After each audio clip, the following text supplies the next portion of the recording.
Hey there, my name's Anthony Taylor. I'm the managing partner at SME Strategy. And today I want to talk to you about the 6 roles of the CEO and how strategic planning helps. So as a CEO, you have different hats, you have different jobs to do. It's kind of the balance between strategic and operational. But if we looked at the ideal CEO role and what the CEO probably is spending most of their time on, I want you to consider, hey, how much of your time is being spent in those areas? And as we move into a new season of strategic planning, where are you spending your time and is it the most effective way? The other thing I want to talk about is how strategic planning and building in a strategy implementation process within your organization is going to help you accomplish many of these goals and help you wear all of these hats successfully. So let's get into it. So company strategy. I mean, it's pretty obvious as the CEO of a business or organization, you need to be leading your company strategy. So creating the long-term vision for where your company is going, setting goals that people will be wanting to work towards and be motivated and bought in to do, and then determine how resources are going to be allocated. So if you aren't clear about where you're going and you aren't clear about how you're prioritizing, how are you going to expect the rest of your team to know what they need to do? So your main job as a CEO is to be leading the strategy and supporting those that are implementing it. So you need a strategic plan to be able to do that successfully. Next is leading the leadership team. So you have the company vision. Next, you have to lead the people within it. So as part of that, improving your team's ability to work together and be successful, make key decisions around hiring, firing, recruiting. You probably have HR to support you with that, but within your leadership team, you know who you need around you to support you accomplishing what you need to accomplish. So making those decisions of how you're building your structure in conjunction with your team are critical. And again, if it's towards accomplishing a vision, then you're going to build the skills to do that. It's not arbitrary, it's structural to help you accomplish where you want to go. And then develop the management processes and procedures. How do you want your teams to be driving the vision forward? All leaders, all managers have their preferred cadence, preferred structure, preferred system, of course, with inspiration and input from the leadership team. But you have to make it your own because that's how you perform and that's how you've performed in the past. Next is aligning the entire organization.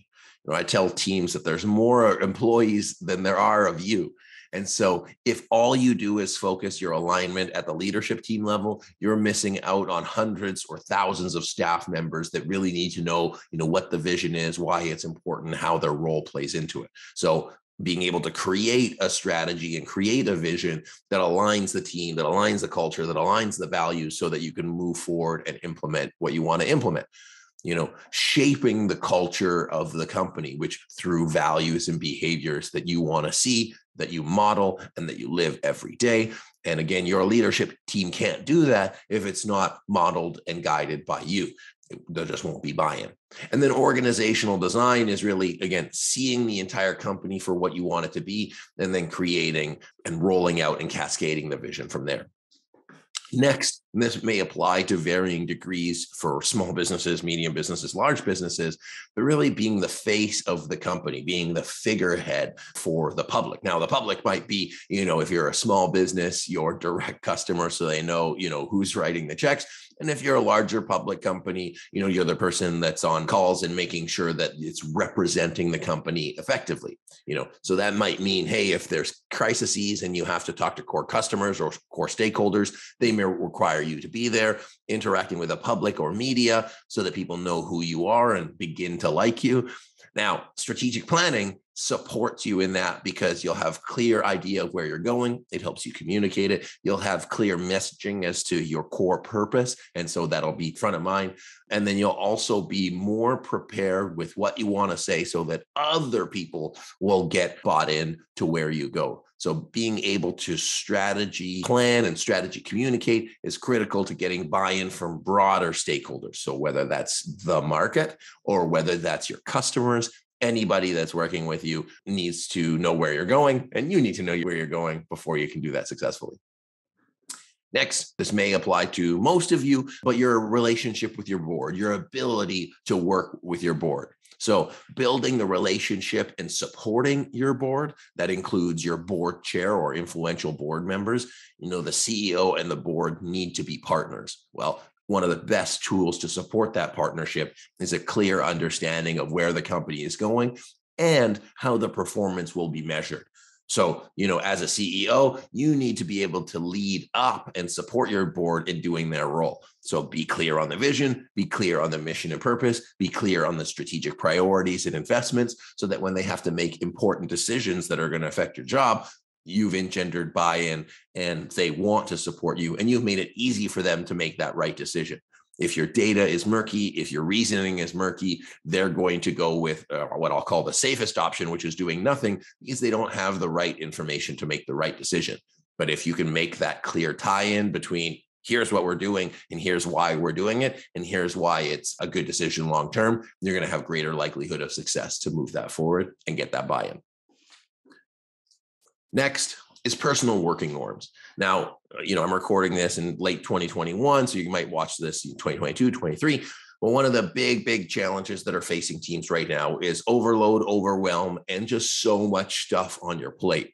So as a CEO and as an executive leader, you need to be able to manage your time and energy.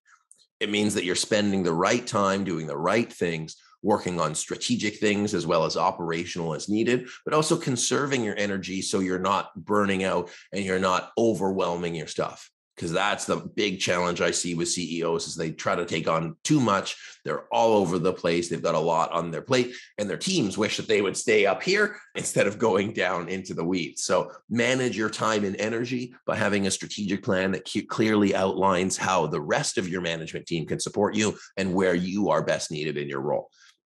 Your personal leadership model. I tell people that the strategic plan is kind of a Trojan horse for team effectiveness.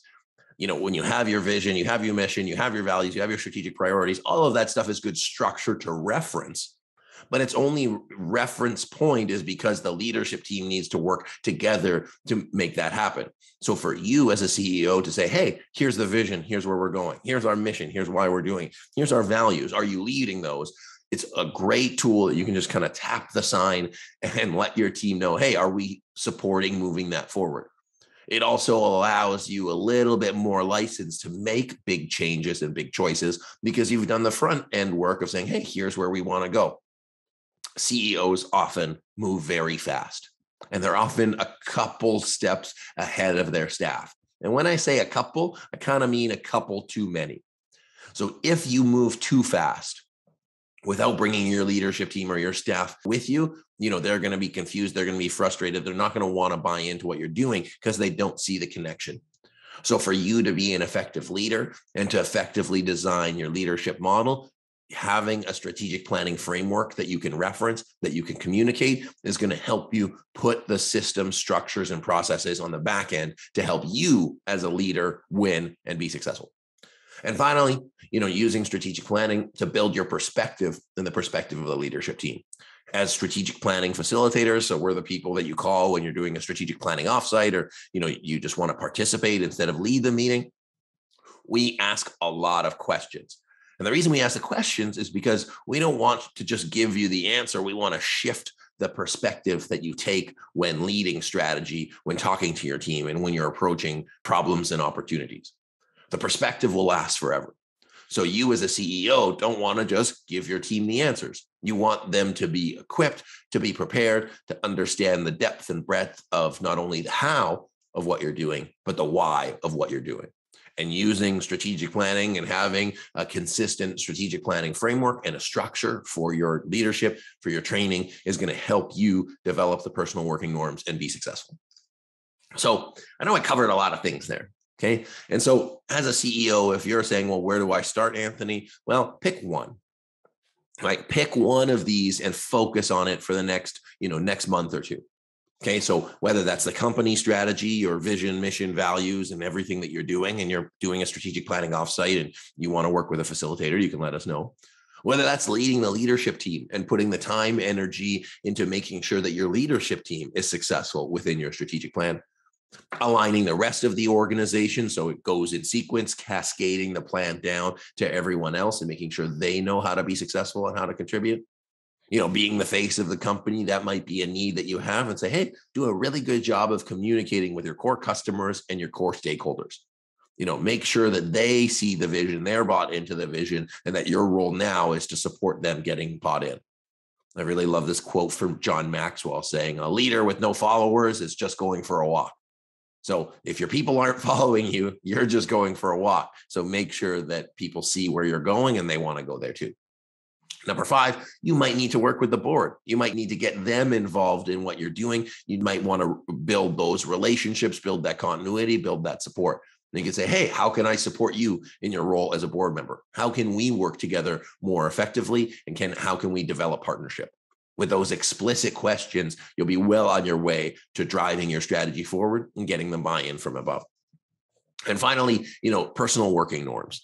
How do you want to lead? How do you want your legacy to be? What does ideal work look like to you?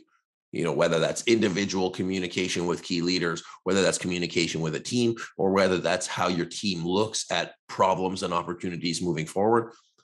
All of those, all 6, and in the working norms, strategic planning is going to provide you a perspective, provide you an understanding that's going to help your team ultimately perform more.